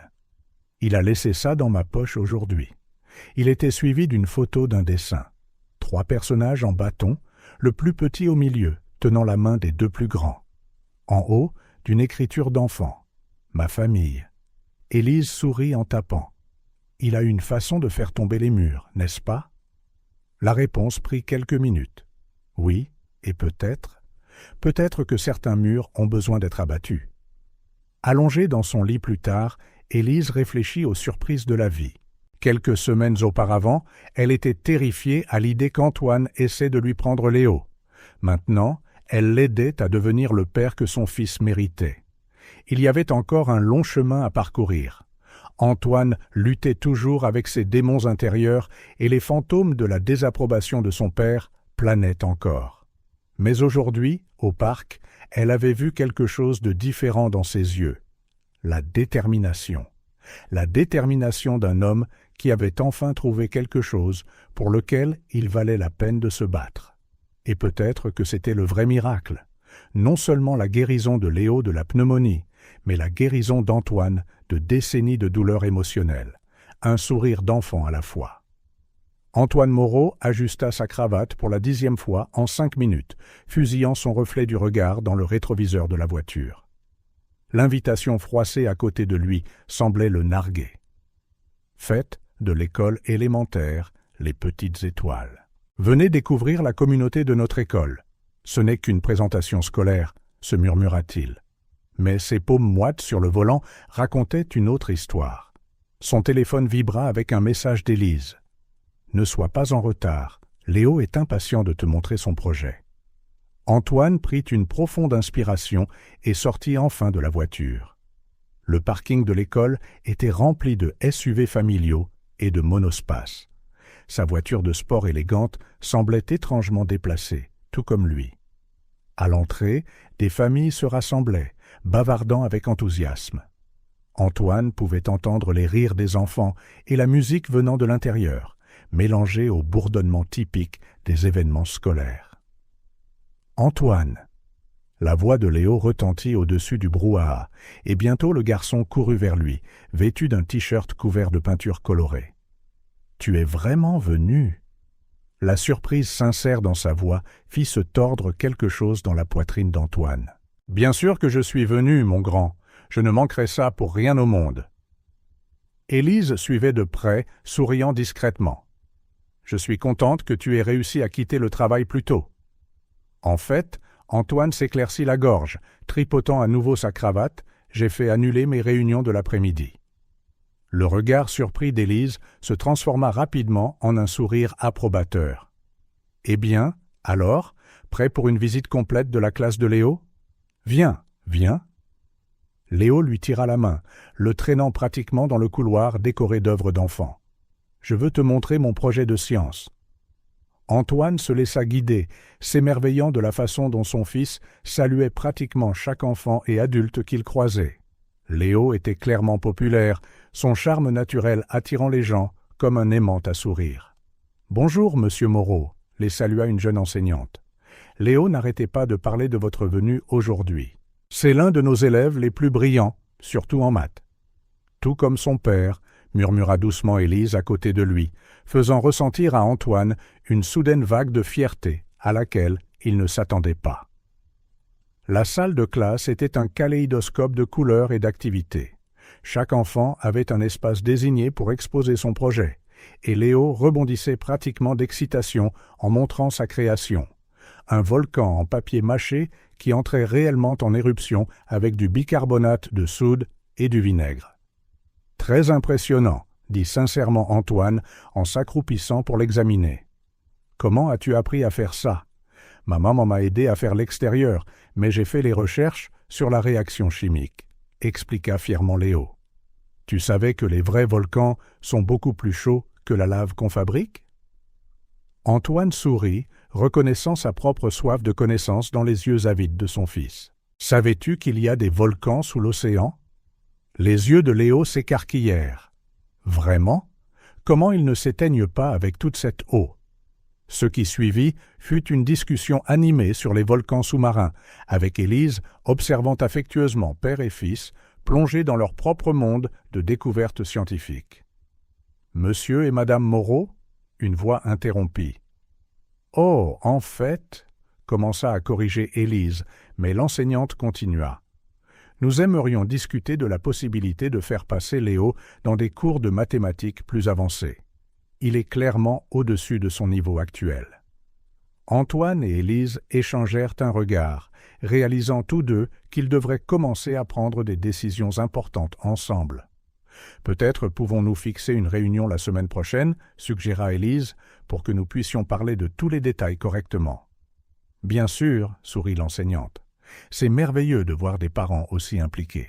Cela fait une énorme différence pour les enfants. » Après le départ de l'enseignante, Antoine et Élise restèrent un moment dans un silence pensif. « Je pense que nous devons établir des directives, » dit finally Élise, « sur les grandes décisions, les routines, les limites. »« La coparentalité, » termina Antoine, le mot sonnant étranger sur sa langue.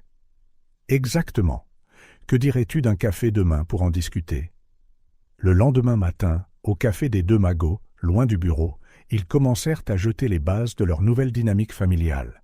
« Il a besoin de cohérence, » expliqua Élise, « des règles claires qui sont les mêmes chez moi et chez toi. »« Chez moi, » répéta Antoine, songeur. « Je n'aurais jamais pensé avoir besoin de rendre mon appartement adapté aux enfants. »« Eh bien, si tu veux vraiment qu'ils restent les week-ends avec toi. »« Je le veux, » interrompit fermement Antoine. « Je ferai les changements nécessaires.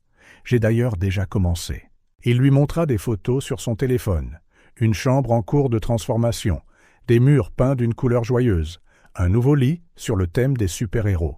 « Antoine, c'est incroyable, » sourit Élise, sincèrement impressionnée.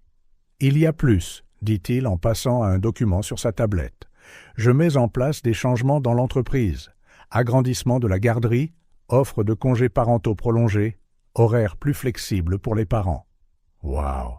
Élise cligna des yeux, surprise. « C'est assez progressiste pour la société Moreau. Disons que j'ai acquis une nouvelle perspective récemment. » Il eut un léger sourire. « De plus, des employés plus heureux sont plus productifs. C'est juste du bon business. » Élise rit. « Tu essayes toujours de rationaliser tes décisions émotionnelles. Les vieilles habitudes ont la vie dure, » haussa-t-il les épaules, bien qu'il y ait une étincelle espiègle dans ses yeux. Le premier séjour de Léo chez Antoine eut lieu un samedi. Élise passa toute la matinée à faire et refaire son sac, vérifiant 3 fois qu'elle avait bien inclus le T-Rex en peluche et des instructions détaillées sur sa routine du coucher. « Maman ?» Léo roula des yeux d'une manière étonnamment adulte pour un enfant de 4 ans. « Antoine sait déjà tout ça. On s'est entraîné, tu te souviens ?» En effet, Antoine avait passé la semaine précédente à s'entraîner avec Léo pendant les pauses déjeuner, mémorisant chaque détail de sa routine nocturne.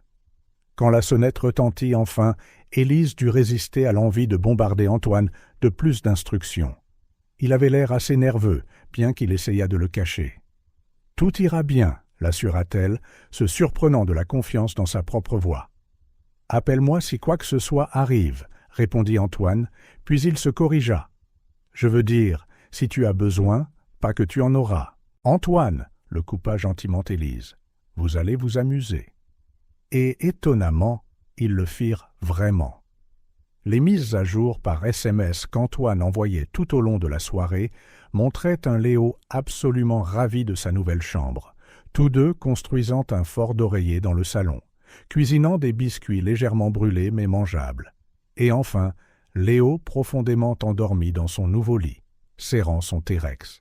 La dernière photo de la nuit montrait Antoine, assis près du lit de Léo, le regardant simplement dormir, avec une expression de pur amour sur son visage, qui fit se contracter le cœur d'Élise d'une manière inattendue. Les semaines suivantes apportèrent une nouvelle routine. Antoine devint plus activement impliqué dans la vie quotidienne de Léo, non seulement dans les moments amusants, mais aussi dans les aspects banals. Rendez-vous chez le médecin, achat de fournitures scolaires, décisions sur les activités extrascolaires. C'est lors d'une de ces discussions sur les activités qu'Élise réalisa à quel point les choses avaient changé. La natation serait excellente pour son développement physique, argumenta Antoine, mais il semble vraiment plus intéressé par les cours de robotique. Il pourrait faire les deux, songea Élise. Alterner les jours? Ne serait-ce pas trop fatigant? On peut essayer pendant 1 mois et voir comment il s'adapte. Antoine sourit. Regarde-nous ayant une discussion civilisée sur les activités extrascolaires. Qui l'eût cru, hein? Élise rit. La dernière fois que nous nous sommes disputés, tu menaçais de me virer. Le sourire d'Antoine s'estompa. Élise, je suis désolé pour ça, pour tout en fait. J'ai été un vrai crétin. Tu l'as été, concéda-t-elle, mais son ton était léger, ce qui le fit rire d'un air gêné. Merci de ne pas avoir abandonné. Le moment fut interrompu par Léo, qui entra en courant dans la pièce. J'ai faim. Le dîner est presque prêt, dit Élise en commençant à se lever. Pourquoi? Pourquoi ne dînerions-nous pas ensemble? Suggéra Antoine avec hésitation. Il y a un bon restaurant italien à proximité, très familial, rien d'extraordinaire. Élise hésita un moment, puis vit le regard plein d'espoir sur le visage de Léo. Pourquoi pas? Le restaurant était confortable, avec des nappes à carreaux et des bougies dans de vieilles bouteilles de vin. Léo était fasciné par le chef, qui lançait la pâte à pizza en l'air, tandis qu'Antoine et Élise découvraient qu'ils pouvaient en fait avoir une conversation agréable quand ils ne se disputaient pas.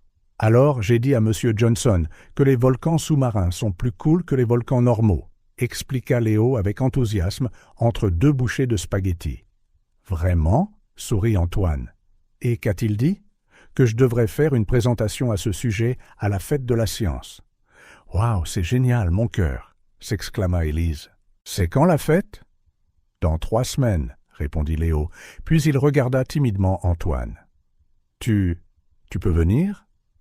Je ne manquerai ça pour rien au monde, répondit Antoine sans hésitation, et le sourire qu'il reçut en retour valait plus que n'importe quelle affaire qu'il ait jamais conclue. Élise observa l'échange avec un doux sourire. C'était incroyable, comme 3 personnes qui se connaissaient à peine quelques mois auparavant semblaient maintenant si bien ensemble. « À quoi penses-tu » demanda doucement Antoine alors que Léo était distrait par son dessert. « À la façon dont les choses changent, répondit-elle honnêtement. Comment parfois nous devons perdre le contrôle pour trouver quelque chose de mieux. Antoine hocha la tête, pensif. Tu sais ce qui est drôle? J'ai passé si longtemps à essayer de surpasser mon père en affaires que je n'ai jamais réalisé qu'il y avait des choses bien plus importantes à prouver. Comme quoi? Comme le fait que le succès ne se mesure pas seulement en chiffres sur un tableur, dit-il en jetant un regard affectueux à Léo. Parfois, il se mesure en sourires, en histoires pour s'endormir, en volcans, en papier mâché. Élise sentit à nouveau cette lueur chaleureuse. « Tu as vraiment changé, Antoine ?»« Grâce à vous deux, répondit-il doucement. Vous m'avez montré qu'il y a plus dans la vie que des contrats et des fusions, que parfois les meilleures affaires sont celles que l'on fait avec le cœur. Attention, le taquina Élise, où les gens commenceront à dire que le redoutable Antoine Moreau devient sentimental. Laisse-les parler, haussa-t-il les épaules, la surprenant. Certaines choses valent plus qu'une réputation. Cette nuit-là, après qu'ils aient couché Léo, il insista pour qu'ils lui lisent tous les deux une histoire. Élise et Antoine se tenaient sur le seuil de l'appartement. C'était agréable, dit-elle, vraiment agréable. C'était le cas, acquiesça Antoine. Peut-être qu'on pourra le refaire. Je pense que Léo adorerait ça, sourit Élise. Et toi? La question l'a pris au dépourvu. Oui, je pense que ça me plairait aussi. Ils se dirent au revoir avec un signe de la main, légèrement maladroit, mais chaleureux. En rentrant chez elle, Élise réfléchit à la façon dont les ponts les plus importants n'étaient pas toujours les plus évidents. Parfois, ils se construisaient lentement, brique par brique, histoire par histoire, dîner par dîner. Et peut-être, juste peut-être, le pont qu'ils construisaient serait assez solide pour supporter non seulement le présent, mais aussi toute tempête que l'avenir pourrait apporter. Élise fixait l'écran de l'ordinateur, ses yeux endoloris par des heures d'analyse de tableurs et de rapports financiers. Quelque chose n'allait pas du tout. Les chiffres ne correspondaient tout simplement pas, et plus elle creusait, plus elle trouvait d'irrégularités. « Ça ne peut pas être vrai », murmura-t-elle en se frottant les yeux fatigués. Il était près de minuit et le bureau était vide, sauf elle. Léo passait sa première semaine complète de nuit chez Antoine, un arrangement qui la rendait encore nerveuse, mais qui s'était étonnamment bien passé jusqu'à présent. Au début, elle pensait que les divergences étaient de simples erreurs comptables, mais après 3 nuits d'examen méticuleux, un schéma inquiétant émergea. D'importantes sommes d'argent étaient systématiquement détournées par un réseau complexe de transactions apparemment légitimes. Le pire, c'est que toutes les transactions suspectes portaient la signature numérique de Philippe Chevalier, l'associé principal de la société Moreau et l'ami personnel d'Antoine depuis plus de 2 décennies. Élise se pencha en arrière dans sa chaise, sentant le poids de sa découverte s'abattre sur ses épaules. Que devait-elle faire? Si elle se trompait, elle pourrait détruire non seulement sa propre carrière, mais aussi l'amitié de longue date d'Antoine. Et si elle avait raison, eh bien, les implications étaient encore pires. Son téléphone vibra avec un SMS d'Antoine. « Léo vient de s'endormir. Il m'a demandé de te dire bonne nuit. » En pièce jointe, une photo de Léo endormi dans sa nouvelle chambre, serrant son T-Rex bien-aimé. Élise sourit à la photo, le cœur serré. Au cours des derniers mois, elle avait assisté à une transformation incroyable chez Antoine, d'un PDG distant à un père dévoué et, étonnamment, un ami. L'idée de briser potentiellement la confiance qu'ils avaient construite était terrifiante. Mais ses yeux retournèrent aux chiffres sur l'écran, et elle sut qu'elle n'avait pas le choix. S'il y avait une chose qu'Antoine appréciait autant que sa nouvelle famille, c'était l'intégrité. Tôt le lendemain matin, Élise était dans son bureau avant le lever du soleil, révisant ses découvertes pour la 100e fois, quand sa secrétaire annonça qu'Antoine était arrivé. Son estomac se noua. « Bonjour », sourit-il en entrant, l'air plus détendu que d'habitude. Léo a demandé si on pouvait refaire des crêpes pour le petit déjeuner. « Antoine », l'interrompit doucement Élise, « je dois te montrer quelque chose. » Quelque chose dans son ton fit disparaître son sourire instantanément. « Qu'est-ce qui se passe ?» Élise prit une profonde inspiration. « S'il te plaît, assieds-toi et essaie de garder l'esprit ouvert. » Au cours des 45 minutes suivantes, elle présenta méthodiquement sa découverte. Le schéma de détournement, les transferts suspects, les sociétés écrans soigneusement déguisées en fournisseurs légitimes. Antoine resta silencieux si longtemps après qu'Élise commença à s'inquiéter. « Si je me trompe, » commença-t-elle avec hésitation. « Je comprendrai tout à fait si tu veux. »« Tu es sûr ?» la coupa-t-il, sa voix dangereusement calme. « Absolument !» répondit Élise sans hésitation. « J'ai vérifié chaque chiffre 3 fois. Les preuves sont... » « Non !» l'interrompit à nouveau Antoine, la regardant enfin. « Es-tu sûr de vouloir t'impliquer là-dedans ? Philippe peut être impitoyable quand il est acculé. S'il découvre que tu as enquêté... » Élise cligna des yeux, surprise. « Tu me crois ?» Antoine passa une main dans ses cheveux, un geste qu'elle reconnaissait maintenant comme un signe de trouble émotionnel. « Élise, s'il y a une chose que j'ai apprise ces derniers mois, c'est que tu ne peux pas mentir, surtout sur quelque chose de cette ampleur. Mais c'est ton ami. Et tu es la mère de mon fils, répondit simplement Antoine. D'ailleurs, tu viens de me montrer des preuves solides que mon soi-disant ami vole mon entreprise. La question est, que faisons-nous maintenant? Le nous dans sa question ne passa pas inaperçu pour Élise. Dans les semaines qui suivirent, ils travaillèrent sans relâche, toujours après l'heure du coucher de Léo. La petite salle de jeu qu'Antoine avait créée dans son appartement devint un centre de commandement improvisé, avec des tableurs et des documents étalés sur le sol une fois Léo endormi. « C'est comme si chaque réponse menait à 10 autres questions », soupira Élise une nuit, entourée de papiers.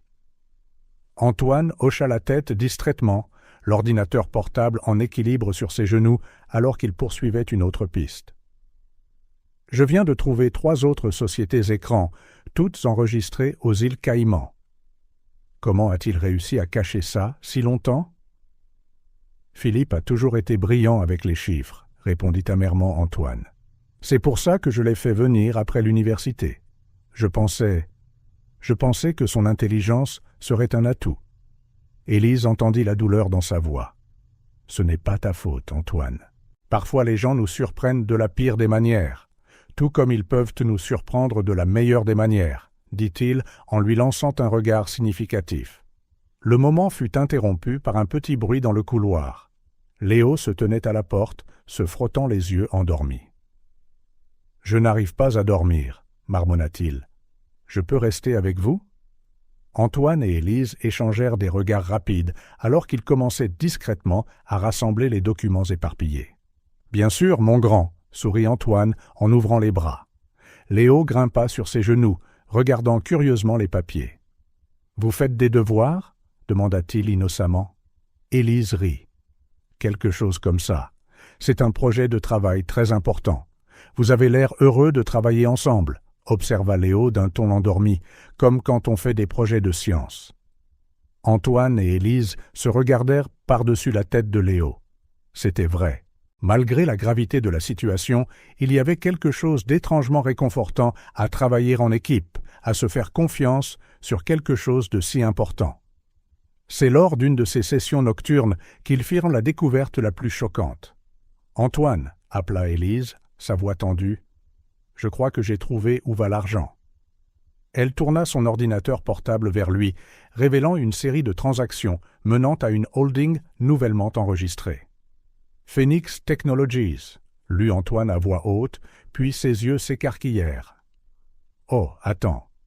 C'est l'entreprise que Philippe a toujours rêvé de créer, » termina Élise. « Il utilise les fonds de la société Moreau pour financer sa propre entreprise rivale. » Antoine resta silencieux un long moment, un mélange de rage et de blessure colorant son expression.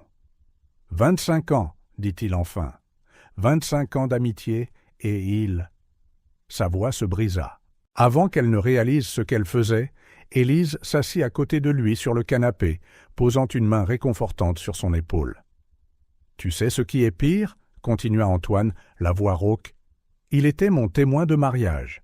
Il était là quand mon père est mort.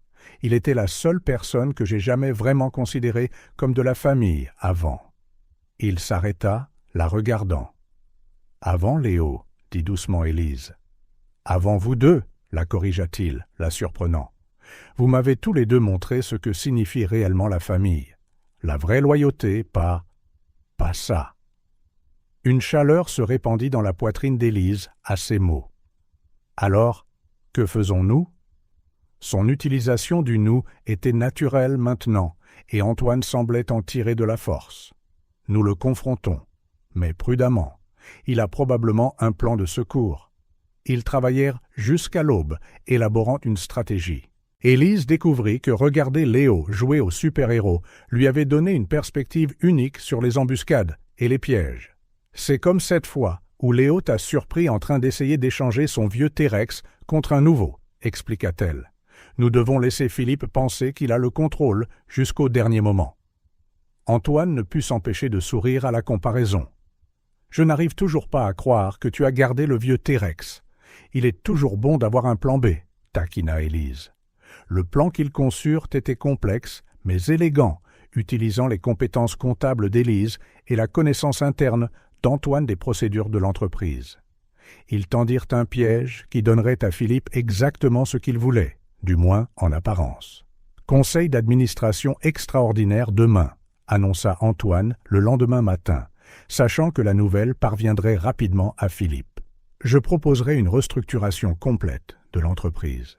Comme prévu, Philippe se présenta dans son bureau moins d'une heure plus tard, masquant à peine son inquiétude sous un vernis de préoccupation amicale. « Antoine, es-tu sûr que c'est le bon moment pour une restructuration ?» demanda-t-il en s'asseyant nonchalamment devant le bureau d'Antoine. « Le marché est volatile et… » « En fait, l'interrompit Antoine, gardant son ton délibérément désinvolte. « Je pense que c'est le moment idéal pour certains changements. » Philippe pâlit légèrement, mais força un sourire. « Quel genre de changement ?»« Oh, tu le découvriras demain, » sourit Antoine, ce même sourire froid et calculé qu'il avait appris de son père. « Je suis sûr que ce sera intéressant. » Après le départ de Philippe, Élise se glissa par la porte latérale du bureau où elle avait écouté. « Il a mordu à l'hameçon, » dit-elle, l'adrénaline faisant trembler sa voix. « Je vois déjà des mouvements dans les comptes que nous surveillons. » Antoine hocha la tête gravement. « Il va essayer de tout déplacer ce soir. Peux-tu le suivre avec l'équipe informatique que tu as assignée ? » « Certainement. » Ils travaillèrent sans relâche le reste de la journée, surveillant chaque mouvement de Philippe. Comme prévu, une fois les heures de bureau terminées, une rafale de transferts commença. « Il panique », nota Élise en regardant les petites erreurs que Philippe faisait dans sa hâte. « Il devient négligent. »« Bien, » répondit Antoine, sa voix dure. « Plus il y a de preuves, mieux c'est. » Il était près de minuit lorsque la dernière série de transferts fut initiée. Élise et Antoine regardèrent en silence les chiffres changer sur l'écran, exactement comme ils l'avaient prévu. « Là, » chuchota Élise, « maintenant ?» D'une simple commande, le piège qu'ils avaient préparé fut déclenché. Tous les transferts furent automatiquement inversés, et une alerte silencieuse fut envoyée aux autorités compétentes. « Nous devrions rentrer à la maison, » dit doucement Antoine. « Demain va être une longue journée. »« D'accord, » acquiesça Élise en commençant à rassembler ses affaires. C'est alors qu'elle remarqua le regard étrange sur le visage d'Antoine. « Qu'y a-t-il ? Tu as dit « à la maison » observa-t-il. « Pas « ma maison » ou « ta maison », juste « à la maison ». Élise sentit ses joues s'empourprer. « Je suppose qu'après tant de nuits à travailler ensemble… » « C'est bien, » l'interrompit doucement Antoine. « C'est juste. » Ils restèrent là un long moment, des années d'histoire partagées passant entre eux, d'étrangers à parents réticents, d'adversaires à alliés, et maintenant quelque chose de plus. « Antoine, » commença Élise avec hésitation après que tout cela sera terminé. « Papa, maman. » La voix de Léo résonna dans le couloir, interrompant le moment. Il courait vers eux en pyjama, suivi d'une Chloé à bout de souffle. « Je suis tellement désolé, » haleta Chloé. Il s'est réveillé et a insisté pour vous chercher tous les deux. « Ce n'est rien, » sourit Antoine en prenant Léo. « Nous partions justement pour la maison, mon grand. »« Tous ensemble » demanda Léo avec espoir. Antoine regarda Élise, une question silencieuse dans ses yeux. « Tous ensemble » confirma-t-elle en souriant. Alors qu'ils se dirigeaient vers l'ascenseur, Léo s'assoupissant déjà dans les bras d'Antoine, Élise réfléchit aux ironies de la vie. Une enquête sur une fraude avait en quelque sorte aidé à construire quelque chose de réel. Une trahison avait mené à une confiance plus profonde. « À quoi penses-tu » demanda doucement Antoine une fois qu'ils furent dans l'ascenseur. « Comment parfois nous devons perdre quelque chose pour trouver quelque chose de mieux ?» répondit-elle en le regardant de manière significative, lui et Léo. Antoine hocha la tête, comprenant parfaitement. « Demain, nous affronterons une tempête, » dit-il doucement. « Mais au moins, nous ne l'affronterons plus seuls. » Élise sourit, sentant une certitude qu'elle n'avait pas su qu'elle cherchait s'installer dans son cœur. Peu importe ce qui se passerait au conseil d'administration de demain, ils y feraient face ensemble, comme une famille. Et peut-être, juste peut-être, que c'était la plus grande vérité qu'ils avaient découverte au milieu de tous les mensonges. Que parfois, le genre d'amour le plus fort naît dans les endroits les plus inattendus, non seulement dans les moments de joie, mais à travers des sessions de travail tardives, une confiance mutuelle et la détermination de faire ce qui est juste, peu importe le coût.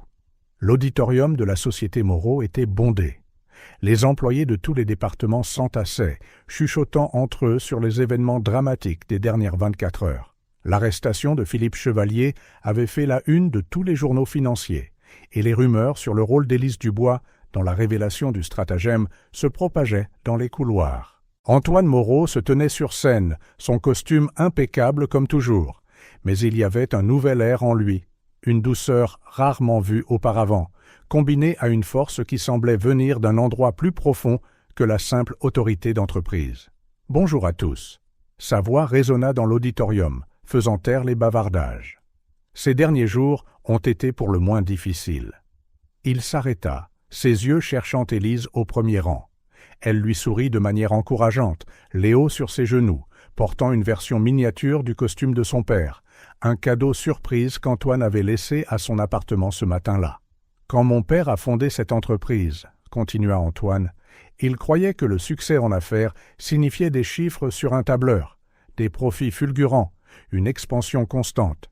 Pendant longtemps, j'ai suivi ses traces, croyant que c'était la seule mesure de valeur qui comptait. » Sa voix trembla légèrement et il s'arrêta un instant pour se ressaisir. J'avais tort. Au cours des derniers mois, j'ai appris que le vrai succès ne peut pas être mesuré uniquement en euros et en centimes. Le vrai succès, c'est l'intégrité, c'est faire ce qui est juste, même quand c'est difficile. C'est construire non seulement une entreprise, mais une famille. Ses yeux retrouvèrent ceux d'Élise, et quelque chose de tacite passa entre eux, la conscience de combien ils avaient grandi ensemble. Quand nous avons découvert des divergences dans nos registres, ma réaction initiale a été l'incrédulité, non pas parce que les chiffres étaient le faux, mais parce que la personne qui me l'a signalé a montré plus de loyauté envers cette organisation en quelques mois seulement que mon soi-disant meilleur ami en des décennies. Élise sentit ses joues chauffer alors que plusieurs personnes se tournaient pour la regarder. Élise Dubois a non seulement découvert la fraude, mais elle a eu le courage de se manifester, connaissant les risques personnels et professionnels. Elle a montré le genre d'intégrité que je veux être la nouvelle norme pour cette entreprise. Antoine descendit de la scène et s'approcha de l'endroit où Élise était assise. C'est pourquoi je suis heureux d'annoncer qu'Élise Dubois sera notre nouvelle directrice financière, avec effet immédiat, reprenant le poste autrefois occupé par Philippe Chevalier. L'auditorium éclata en applaudissements. Élise sentit des larmes lui monter aux yeux, alors que Léo rebondissait avec enthousiasme sur ses genoux, criant « Ma maman est la chef !» Mais plus important que toute promotion, continua Antoine une fois les applaudissements calmés, c'est ce que cette expérience nous a appris sur les valeurs, sur la famille. Il s'agenouilla devant Élise et Léo, ne se souciant pas que des centaines d'employés regardaient. Il y a quelques mois, j'ai fait l'erreur d'essayer de nier la chose la plus précieuse qui m'ait jamais été donnée. La chance d'être un père, de faire partie d'une famille. J'étais tellement pris par les apparences et la réputation que j'ai failli perdre ce qui compte vraiment. Léo tendit la main et toucha le visage de son père avec la tendresse innocente que seul un enfant pouvait avoir. « C'est bon, papa, tu as appris. » Une vague de rires affectueux balaya l'auditorium, et Antoine ne put retenir un sourire à travers les larmes qui se formaient dans ses yeux. « Oui, mon grand, j'ai appris, et je continuerai d'apprendre. » Il se leva, se retournant vers le public. À partir de maintenant, la Société Moreau ne se concentrera pas seulement sur les profits. Nous serons une entreprise qui valorise la famille, l'intégrité et un équilibre sain entre vie professionnelle et vie privée. Il annonça une série de changements, une garderie agrandie, des horaires plus flexibles pour les parents, des congés parentaux prolongés, des programmes de mentorat. Les employés applaudirent avec enthousiasme. Plus tard, dans son bureau, Élise trouva Antoine regardant par la fenêtre, perdu dans ses pensées. « C'était un beau discours, » dit-elle doucement. « C'était honnête, » répondit-il en se tournant vers elle. « Chaque mot, y compris la partie sur la promotion, le taquina-t-elle légèrement. Surtout cette partie. Tu l'as plus que mérité. » Il s'arrêta un instant. « Élise, il y a quelque chose que je voulais te dire. Regarde mon nouveau bureau. » Le cri excité de Léo coupa le moment. Il courait dans le bureau d'Antoine, qui avait été modifié pour inclure un petit espace de travail adapté aux enfants, dans un coin. « Ton nouveau bureau ?» Élise arqua un sourcil en direction d'Antoine. « Eh bien, si je réduis mes heures de travail pour passer plus de temps en famille, j'ai besoin d'un assistant de direction junior, n'est-ce pas ?» Le sourire de Léo illumina toute la pièce. « Je peux avoir un bureau comme le tien ? Que dirais-tu de quelque chose de mieux ?» suggéra Antoine. « Et si nous passions ce week-end à choisir des meubles ensemble, on peut en faire une journée spéciale. Peut-être que ta maman aimerait se joindre à nous ?» Le regard plein d'espoir qu'il lança à Élise ne passa pas inaperçu. « Je pense qu'on peut arranger ça, » sourit-elle. Le week-end se transforma en une célébration de nouveau départ. Il commença par un petit déjeuner élaboré, préparé par Antoine. Les crêpes n'étaient toujours pas parfaites, mais l'intention compensait leur bord légèrement brûlé. Après avoir choisi les meubles pour le bureau de Léo, ils allèrent se promener au parc, achetèrent des glaces, visitèrent le zoo. C'était comme s'ils créaient un album de souvenirs heureux pour rattraper tout le temps perdu. « Regarde, papa !» cria Léo avec enthousiasme au zoo. « Ce dinosaure ressemble à mon T-Rex. En fait, champion, c'est un Allosaurus, » expliqua Antoine, surprenant Élise par ses connaissances en dinosaures. Remarquant son expression, il haussa les épaules d'un air penaud. « J'ai lu des livres pour pouvoir, tu sais, lui parler de ce qu'il aime. » Élise sentit son cœur fondre un peu plus. Le dimanche, ils décidèrent de faire un pique-nique dans le même parc où, des mois auparavant, Antoine avait emmené Léo pour la première fois seul. Il semblait approprié d'y retourner maintenant en tant que famille complète. « Tu savais que j'avais peur des parcs avant ?» commenta Antoine alors qu'il posait la couverture sur l'herbe. « Toi ? Pourquoi ?» demanda Élise, surprise. « Trop bruyant, trop chaotique, trop heureux, gloussa-t-il sans humour. Je suppose que je ne savais tout simplement pas comment gérer la joie authentique après une enfance si contrôlée. Et maintenant ? Antoine regarda Léo courir avec d'autres enfants, son rire résonnant dans l'air chaud de l'après-midi. Maintenant, je vois que le chaos peut être beau. Parfois, les meilleures choses de la vie ne peuvent pas être contrôlées ou planifiées. Elles arrivent, c'est tout. Élise sentit un changement dans l'air entre eux. « Comme quoi ?»« Comme une nuit à Lyon, » répondit-il doucement. « Comme une tornade de 4 ans qui fait irruption dans une salle de conseil. Comme réaliser que la personne en qui tu t'attendais le moins à avoir confiance était la première à le mériter vraiment. » Leurs yeux se rencontrèrent, et Élise sentit son cœur battre la chamade.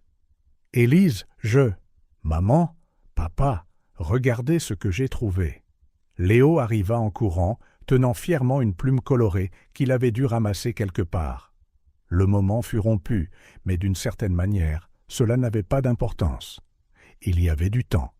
Pour la première fois, ils sentaient tous qu'il y avait beaucoup de temps. Ils passèrent le reste de l'après-midi à jouer, à parler, simplement à être ensemble dans le même espace. Alors que le soleil se couchait dans des tons de rose et d'orange, Léo s'assoupit entre eux sur la couverture de pique-nique. « Il a l'air si paisible », murmura Élise en passant ses doigts dans les cheveux de son fils. « Nous le sommes tous », répondit Antoine, et il y avait quelque chose dans sa voix qui fit qu'Élise le regarda.